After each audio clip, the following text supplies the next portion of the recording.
আমার ভাই, আমার বাবা, প্রত্যেককে বলি, আমাকেও বলি, আপনাকেও বলি, বয়স্ক চাচা আপনাদেরকেও বলি, আপনাদেরকেও বলি, গুনাহ ছাড়েন, গুনাহ ছাড়েন, গুনাহ ছাড়েন, গুনাহ ছাড়েন, গুনাহ ছাড়েন। এই দাদা, চাচা, গুনাহ আগুন, গুনাহ আগুন। চা দোকানের আড্ডা বন্ধ করেন, নাটক সিনেমা দেখা বন্ধ করেন, টেলিভিশনের নর্তকী দেখা বন্ধ করেন, কথায় কথায় গালিগালাজ করা বন্ধ করেন, সুদের টাকা বন্ধ করেন, আব্বা কিস্তি লওয়া বন্ধ করেন। এই বুড়া মিয়া জাহান্নামে যাবেন, জাহান্নামে, জাহান্নামে। কিস্তি আপনারে জাহান্নামে নেবে, সুদ আপনারে জাহান্নামে নেবে, বিড়ি আপনারে জাহান্নামে নেবে, চা দোকানের টেলিভিশনের আড্ডা, নর্তকীর নাচ দেখা আপনারে নর্তকী নাচতে নাচতে জাহান্নামে ফেলবে,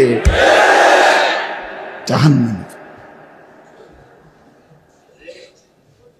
ওয়া ইন্নাল ফুজুরা ইয়াহদি ইলান নার।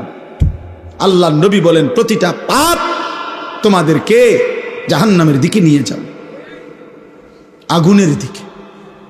কিসের দিকে বলেন না?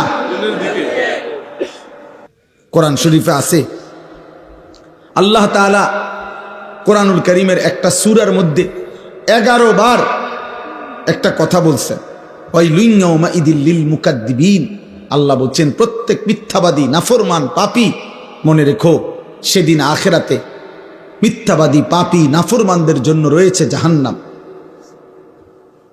এই কথাটা এক সূরাতে আল্লাহ 11 বার বলার পর কথা শেষ করছে। শেষ কথাটা আল্লাহ তাআলা বলছে, ফাবিআইয়ি হাদিসিন বাদাহু ইউমিনুন।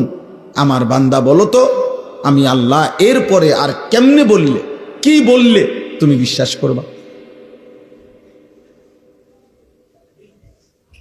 আল্লাহ নিজে বলছে, ফাবিআইয়ি হাদিস, এরপরে আমি কি বলতাম, এরপরে বান্দা আমি আর কিভাবে বলতাম।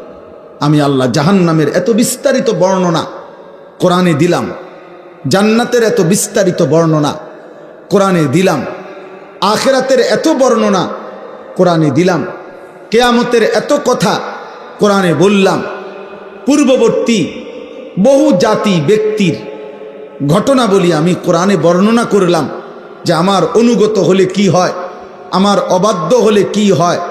ফেরাউনের কথাও আমি কোরআনে উল্লেখ করছি, ইউসুফ আলাইহিস সালামের কথাও আমি কোরআনে উল্লেখ করছি। আনুগত্যের পুরস্কার কি, আমার অবাধ্যতার পরিণতি কি, সেই নূহ